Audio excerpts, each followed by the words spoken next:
Hello, everyone, and welcome to another episode of the Business Growth Show, where we talk about all components of business and how to utilize them for exponential growth. My name is Athin Cassiotis. I'm a serial entrepreneur, international speaker, results strategist, business coach, mentor, and consultant.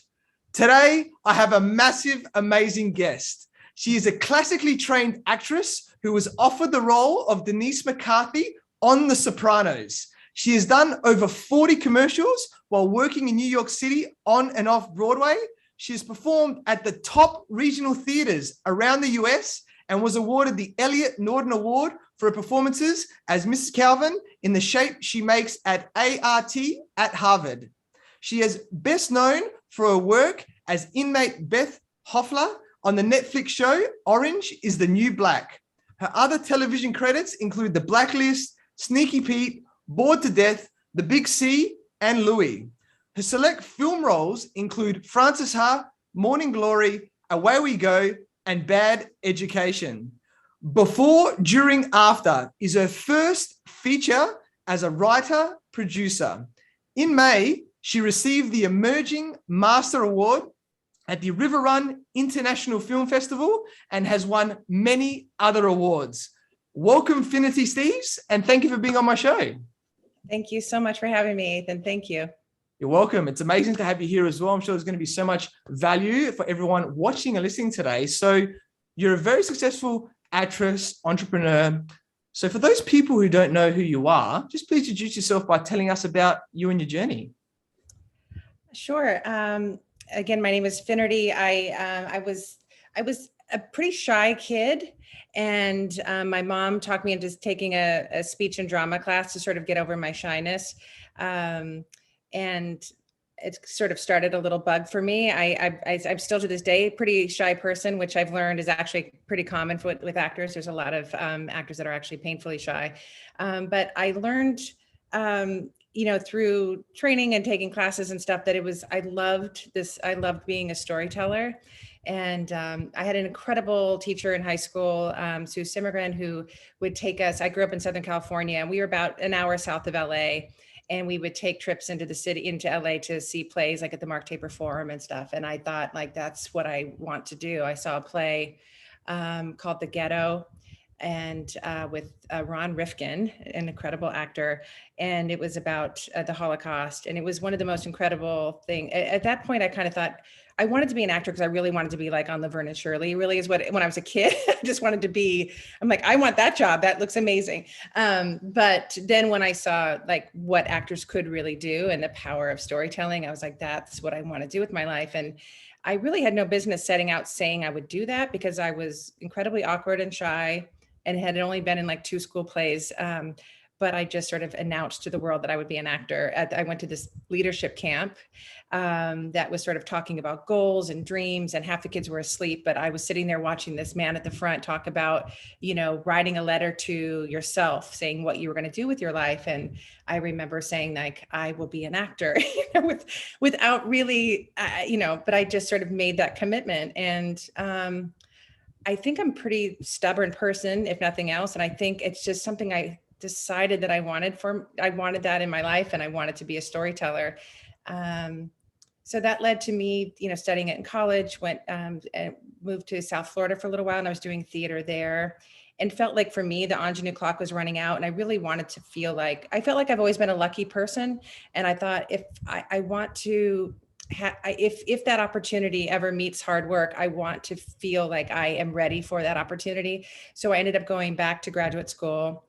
I went to American Conservatory Theater in San Francisco for my master's degree, and had an incredible experience there. It was all about acting, and had a wonderful experience there.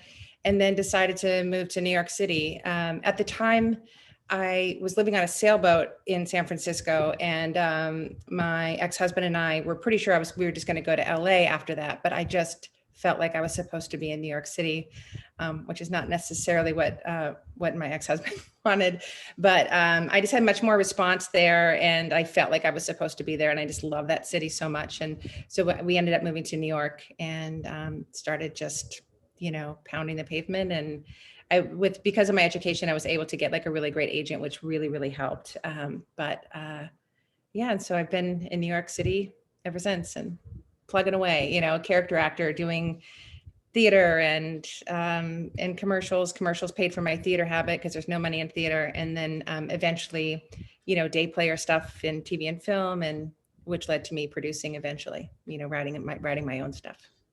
Yeah, amazing story. I love that. How, from being small at school and then how you built up to that way. And I think followed, your intuition about where you were meant to be, and, eventually getting to New York and really stepping into that, powerful you, and being able to share that light, with the world of how amazing you are. So I really love that. And, I guess two big series that I know well that you've been in is, and a lot of people likely that are watching this in today is the Sopranos and Orange is the New Black, right? So that's amazing. Number one for being in those, no matter how big, how small, playing your part is amazing there. So what was it like to play roles in those sort of two big series? And I don't know if you can compartmentalize them together or if you separate them out. I'd love to know your thoughts on that. Well, they're sort of bookends in a way because, so The Sopranos was one of the very first jobs that I got out of school, and it was just incredible. I mean, it was a small little role, but it was, it was a great role, and it was just it was sort of, you put so much into your training and all that, and there was something about getting that first part that I was like, oh God, it was worth it. There was just something you could kind of point to in a way. And there's different jobs along the way that are satisfying for different reasons, like doing incredible work in the middle of Milwaukee or something in a winter that you're really proud of. But if people don't see it too, it's hard to, but this was one of those that the show was just so iconic, and to be able to point to something and say, I was a tiny, tiny part of that was pretty amazing. And my agents, called and said they want to invite you to the table read. So there I was at the table with this incredible cast. By the time I joined, was season 5 was my part. And so we're sitting around the table and with this, iconic group of humans and watching them do their thing. And it was pretty special. And then Orange was, most recent. And it was just that's another show that I was just a huge fan of. And I had auditioned a few times for some great little smaller roles. And because of didn't get certain things. And then it was really close to one and I couldn't because of scheduling. And then this part came up, Beth Hoefler, who is just, I don't know if you've seen the show or the last few seasons, but I don't think am I giving it away if I say in case people don't know? Is that all right that I say what my part was? You can say whatever you like, Finnerty. Yeah. So I play someone who seems like a very sweet mom, and I'm Taylor Schilling's, the main character's roommate when they go to maximum security, and you find out that my character seems really sweet at first, and then you find out that I killed my children, and so it was quite a juicy role for an actor, and I was just incredibly grateful to be able to play something like that on television, even though like that ensemble is just incredible. And I was a tiny, tiny piece of, those last 2 seasons, but to be a part of that was, again, felt similar to Sopranos in that it's just this iconic show that will sort of live forever. And to be a tiny, tiny piece of that was really humbling and incredible. Yeah, love that. Thank you for giving us that little window of, being in those series and things like that. So obviously, you've done a lot of amazing these series and other films and things like that. And now obviously having your first feature, as a writer producer in the film Before, During, After, which is amazing. That's come out recently. You've won a lot of awards and things like that for it. So what was it like to go from, doing those other roles and things like that there to now, I guess, taking it to that next level, in this, film that you've done as well? There's different, it took, that's such a big question, because being on set, the actual, 20 days of shooting was very different than all the pre-production and post-production. I had an incredible team of people.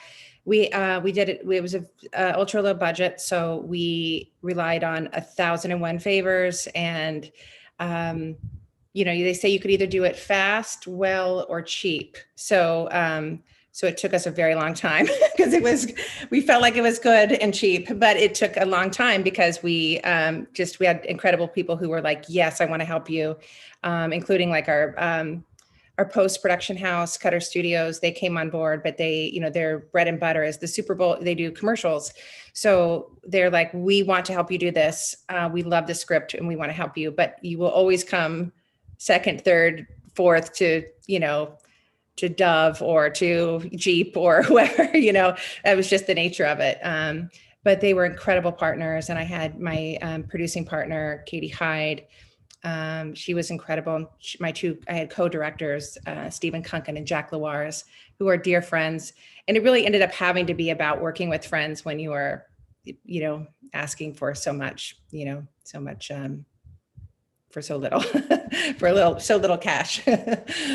Yeah, definitely. I love that. That's awesome. And just to give everybody some context here. So before, during, after, it's a sharp-witted dramedy, which studies a middle-aged New York City theater actress, Finnerty, suddenly forced to figure out the kind of person she wants to be when her seemingly perfect 15-year marriage comes to an end after she catches her husband having an affair. So definitely a lot of interesting components there. So I don't know if you want to share a little bit more about it, and things like that about, the movie. Sure. I love acting. but I've always been obsessed with the idea of writing. I've always wanted to write, but I'm just such a rule follower also. And I felt like, I wasn't sure that I had a story to tell. And then, but I would daydream constantly about different things that I wanted to try, but I just had so much respect for writers. It just kind of paralyzed me. And then I didn't know that I had a story to tell. And then my seemingly perfect marriage blew up, and I was like, oh, this might be something that I would like to try to write someday. Because it was, for me, of course, my world was tipped sideways. I was completely devastated, but there was also so much humor that was happening. I kept thinking, like, if this weren't me, this would be really, really funny. But I just was too heartbroken at the time. But as I sort of got on the other side of healing, I wanted to try to experiment with that and see if I could try to write that story. And I had to tell myself that I wouldn't share it with anybody, just because I would just get too sort of paralyzed with fear of not doing it well, or even hurting people, because it was loosely based on my life. I found this amazing, I found this like extended ed class at an NYU, and took this class, and the teacher really took a liking and was like, I want to, invite you to be a part of my little writers group. And then through that class, I developed the piece, and it was actually Jason, the teacher, Jason Greif, who said, you realize this is your film. He's like, you have us riveted because I was just sharing pieces all completely out of order. And he said, this is riveting because we're trying to figure out, so was she pregnant? Did this happen? And he's like, and I thought, oh God, that would be really cool, because that's what divorce felt like for me, where it was this feeling of moving forward, but also constantly being pulled back by memories. And so I thought, I wonder if I could do that. I wonder if I could try to write something that felt that way. So the film itself is a nonlinear story, and it has bookends of her being at a theater, and then you realize at the end that she is seeing her ex for the first time after a year, and so it's just this kind of flood of memories before she sees him again, and her sort of ability to let go and to move forward. But I'm really proud of it. I look at it and I see hundreds of people who helped me make a dream happen. I'm somebody who has never asked for help in my life. I've always been, I don't know if it was a fear of not being able to return a favor, or if I just was stubborn, or I didn't want to feel that feeling of, I'm not sure where it came from, but I just never asked for help. And I had to do that for the first time and I thought, I reached out to certain people, and they were like, you have to collect the no's, and you're only going to get a yes after you get about 30 to 50 no's. And I was like, oh gosh. So they're like, the no's are awesome. That means you're closer. And I'm like, okay. So I did my first ask, and I reached out to a friend of a friend. And I sort of said what I was doing. I had to reword the email 100 times to take out all of the no worries if you don't want to do it. It's okay. If, giving all those, just tell people what you're doing, and see if they would like to be involved. And that first person was like, hell yeah, I'm in. Let's talk later about, and I was like, oh God, now I'm actually doing this thing. I had got my first yes. So the train left the station, and then I just, years later, it took a while. But it was one of the most rewarding things I've ever done in my life. And I sort of can't wait to do it again, but because it's so fresh, I feel like I owe my family a little bit of time to be present. And that's definitely something I want to do better for my next one, is to figure out how to juggle that a little bit better. I felt like it was hard for me to be an awesome mom, awesome wife, awesome friend. I felt like, and also an amazing, awesome, producer. So I would like I don't think any of them felt like they were cheated, but I just felt a little like I would like to figure out how to do that a little bit better. The image I had in my mind of producing for the first time was that there's this like massive stadium. I'm sure all business people feel this way, right? Where there's this massive like basketball stadium full of helium balloons. And in the beginning, there's like tons of people and the balloons are in the air and like, but then people move on, there's things that's happening. And then suddenly like the balloons are losing helium and I'm running around trying to keep the balloons in the air. And I felt like I couldn't leave the stadium, and I'm pretty sure I could have, but I felt like I couldn't just leave for a second and come back. Like, God forbid the balloons were on the ground. Like, I guess I could just pick them back up, but I didn't trust that if I left and came back and the balloons were on the ground, I wouldn't be able to pick them up or kick them or whatever. So I would love to figure that out for the next one, how to do that a little bit better and trust that I can leave and come back and, be a person and be a good friend and and then come back in and work my butt off in the stadium and then figure out I don't know how to do that yet. So I'm being honest about that. Yeah, I love that. Honesty is always best. And having that self-reflection and having that growth mindset, so to speak, right? It's like, I know that I can do better. I think that's a constant thing that helps us, move forward in life, right? And do bigger and better things. So I love that. Give you that target and then, seek that out.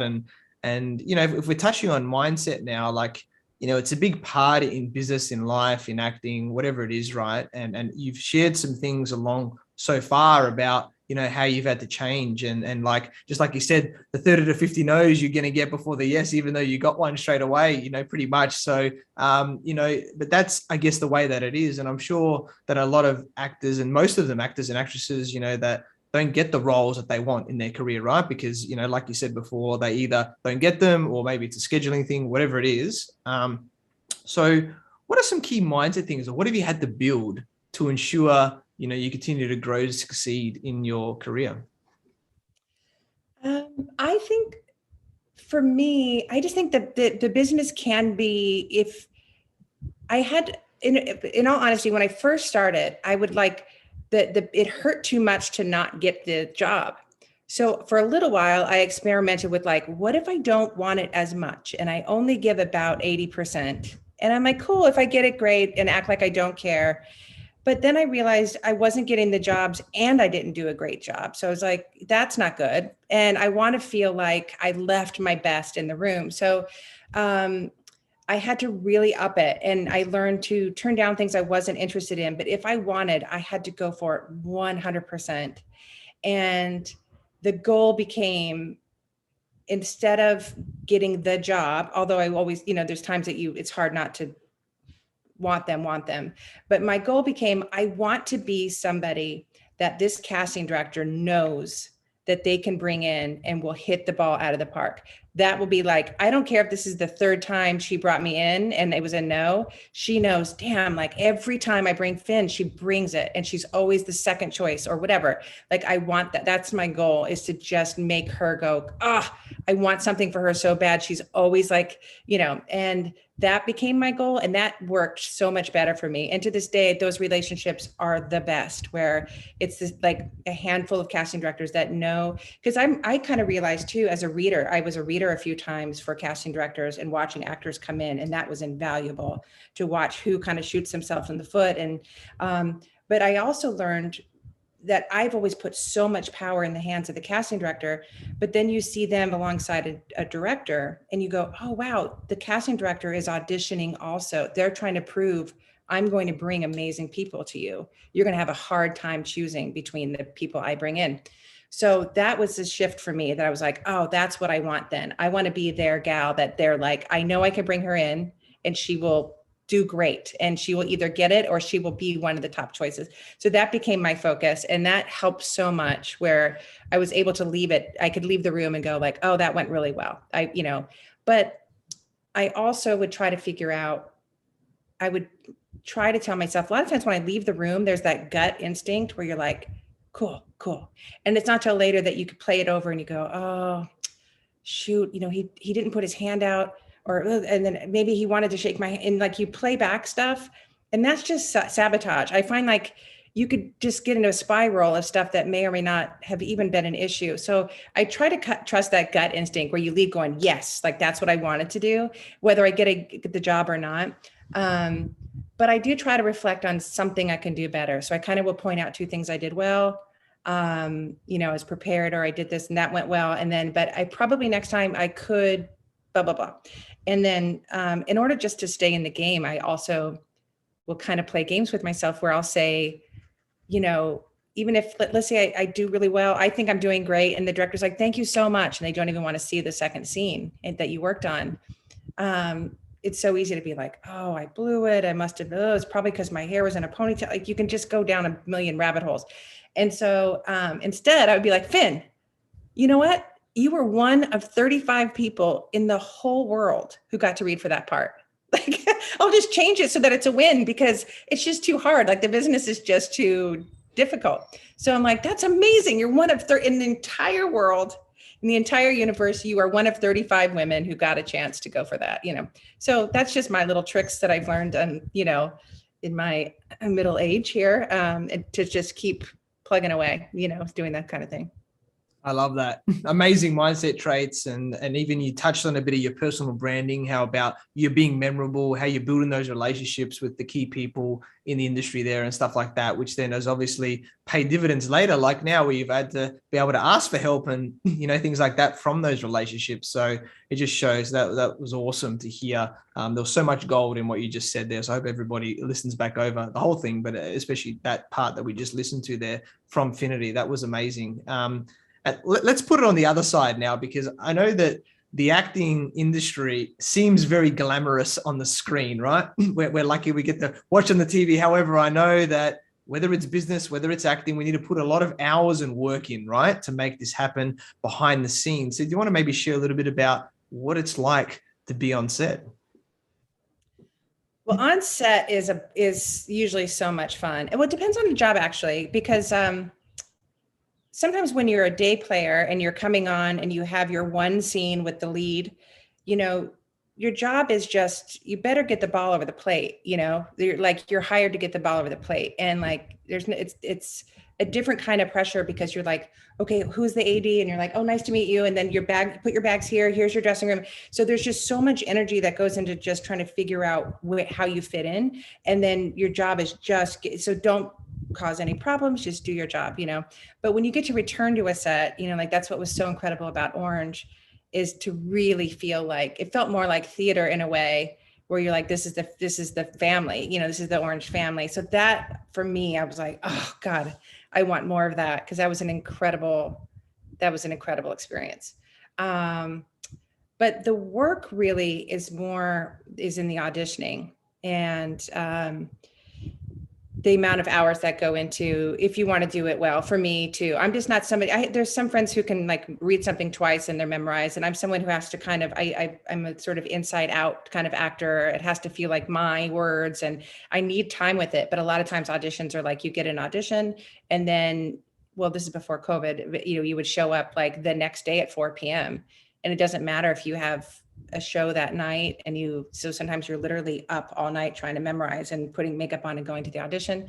But the hours that go into preparing is a lot. And so that's it's not that glamorous. And especially now that we're doing all these self-tapes and stuff, it's hilarious because you're just like, I'm not a spring chicken. And so like to figure out like, okay, now we're doing this and you have to upload, you have to be the DP and the lighting designer, and you have to figure out how to edit that weird sound out of of your child coming in and slamming the door, like trying to figure that kind of stuff out is like, it's not glamorous. Let's just put it that way. It's not glamorous. But there's such great, there are such amazing things about the company, about the business. But I will admit, there was a time on one of the jobs where this is before Orange, but I was like, yeah, I got this show, right? I remember, it was like, it was Louie, actually, when I was doing Louie. And I was so excited because I really wanted to be on that show. And this is a little before his controversy and everything, but I really loved his work and was excited to be on that show. And so right before I went in, I was just feeling super pumped that I got this job, and I had like a few scenes, and then I was kind of like, is this joy? What is this feeling? I kind of had a little check-in with myself, and I was like, it's not really joy. That's interesting. I need to check back on this, because I think our generation, I mean, I'm older than you, I believe, but my generation, you sort of like, I decided in high school I was going to be an actor.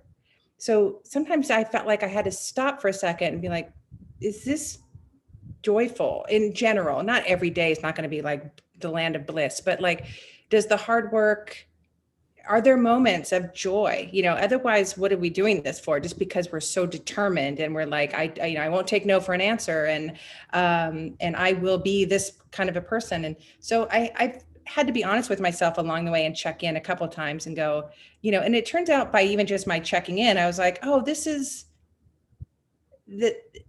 because of the nerves of being on set for just those 2 scenes, that wasn't totally joyful. But the minute we chatted afterwards, and like the experience was joyful. So I was like, okay, but I just had to check in with myself on that, as somebody who is goal driven, and make sure that and I think that's what's been really exciting for me as being a writer and a producer now, is I do feel a little less like I have to wait for the phone to ring for a certain role. Although I love it. I know it sounds crazy, but I love my weekends, but I love Mondays because I'm like, the phone could ring and who knows what kind of opportunity I might have, and those don't usually come in on a weekend. So I love that at any moment.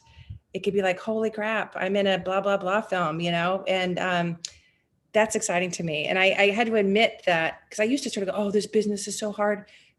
And yes, it is hard. But I was like, I love the gamble. I love the gamble part of it. And I had to admit that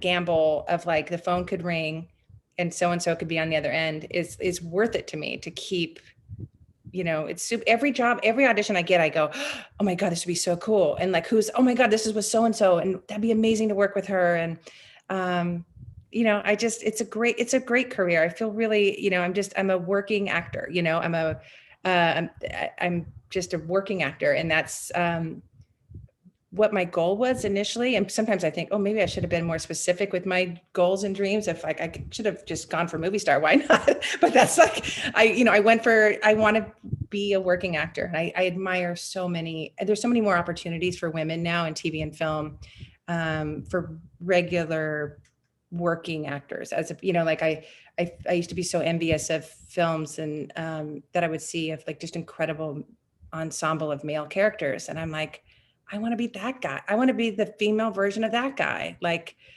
why can't we have that? Like, I joke with my husband all the time. He's like, what, honey? I'm like, look at this. Like, there's 17 great roles for men in this scene and there's no women. And then a woman comes in and is like, here's your coffee, sir. And you're like, oh God. It's nice that that's changing. And there are just some incredible roles, especially in television, for women who look like regular women that aren't just like either the hot girl or the chubby secretary. There's like room for all of us now. And it's an exciting time. I think it's an exciting time. Yeah, I love that. So amazing. And talking about these other roles and things, if you could do a movie or a series with any actor or actress, who would it be?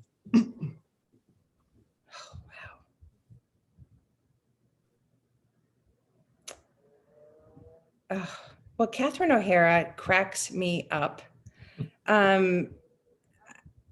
Allison Janney, I met her briefly when I had a small part in Bad Education, and she's just incredible.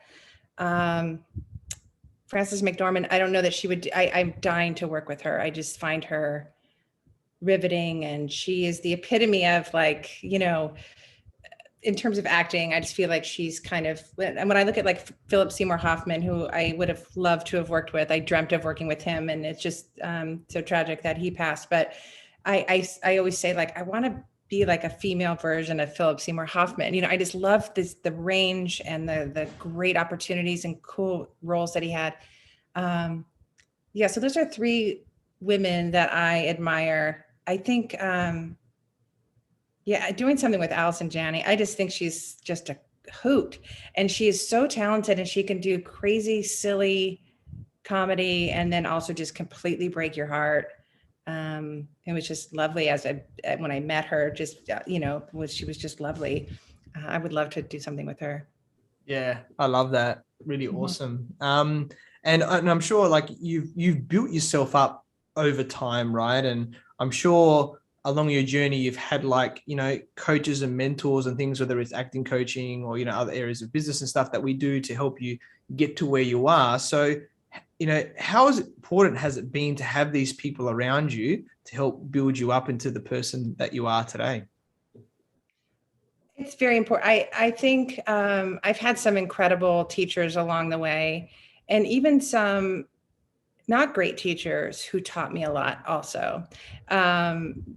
In some ways, those teachers, when I stood up for myself for the first time and stuff like that, were even more pivotal for me to sort of say like that's, you know, and when you're studying acting, it's just a different kind of, the personal and the art gets a little messy. So there were a few times where I had to sort of stand up for myself. But yeah, I had sorry, I'm at my parents' house. They're at the fashion answer machine. Sorry about that. That's COVID life. Yeah, exactly. Let's see if they're gonna, oh, they didn't leave a message. My agents, I had incredible agents right out of school, and knowing that they had my back was invaluable to me too. Cause there's times that they're like, oh, not this one, sweetie, you know, we're on to the next one. And I never felt like they were going to drop me. I felt like they had my back no matter what. And I was with leading artists, and they were an incredible agency, and they unfortunately didn't make it. I mean, they've been around forever, incredible clients, and weren't able to make it through COVID. But they share a lot of clients with an agency in LA, SMS Talent in LA, and now in New York. So I was able to be picked up by them, which was wonderful because it's still the same family basically that I've been with since. And that's what you sort of dream of, right? Of having people that have your back and have been with me since I was in my 20s, and have watched me grow older. You know, I grow as my talent and also grow older, but just incredible people. My agent, Michael Kelly Boone, is just a great man, and is somebody I can always bounce things off of, you know, family stuff and work stuff. And yeah, I've had an incredible support system. My family is very supportive, and yeah. Yeah, amazing. Love that. And I guess finally to wrap it up a little bit more, for all the entrepreneurs and everybody listening today, what one key piece of advice would you give to them to help them move forward? I would say to, you know, I can't speak for everybody. I'm not confident, you know, confident enough or conceited enough to sort of think that what worked for me would work for everybody. But I would just say, based on my own journey, to just insist that there's room for you, you know, that even, especially if it seems like you don't see you in this, like that you're like, there aren't other people like me doing this thing. That's just me as an actor. Like I love when I go to an audition and I see that, let's say there's all 20, there's gorgeous blonde hair, blue eyed women, and I'm the only one sitting there. And I could easily be like, oh, well, clearly they want a blonde hair, blue eyed person. And you could go down a spiral of like, that's what they want. And, you know, but it's like, you can stand out by being the one person who's not that. And I would just sort of insist that there be room for you. Not in an obnoxious way, but, and just stay, my thing is too, like to stay steady and move forward in a steady way. I don't mean like stay like put, like you're not going to grow, but just to go. I think if in my business anyway, it's so easy to be like, oh, they want me to be this. Oh, they want me to be thinner. Oh, they want me to be funnier. They want me to be, and you can maybe never meet up with the business. And if you can just be like, here's who I am and what I have to offer as a storyteller, as an entrepreneur, as a, and this is who I am and what I have to offer, then it will find you, like eventually your people will find you and it will be a match. I truly believe that. I guess that would be my advice is to do that and to not sort of chase what you think you're supposed to be doing, as opposed to just being like, I want to move forward in my earnest way as myself and the best version of myself and constantly going forward, but to not chase those things. Amazing advice there. I love that. And yeah, we connected through our network. So I learned about your amazing journey from starting in San Francisco to moving to New York City and being offered a role in The Sopranos to, doing many commercials on Broadway to many other films and series, including Orange is the New Black, to now having your first feature as a writer, producer in the film Before, During, After. You have won many awards along your journey. You are an amazing woman, and I'm sure you continue to grow and impact the world through your acting career and beyond as well. So I'm very grateful that we connected, and I look forward to working with you in the future as well. So Finnerty, how can people find you and get in contact with you? I think the best way would be Instagram. I'm at Finnerty's Photos.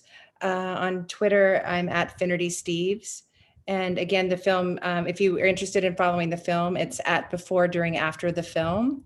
And .com also is the website with more information. And we have, like I said, the title is Before, During, After, but we just have a deal with Artist View Entertainment for international. So international, it's going to be, the title is going to be called Navigating Love overseas. So that should be coming, shortly. I'm not sure exactly the timeline of that, but they're working on all of that. So.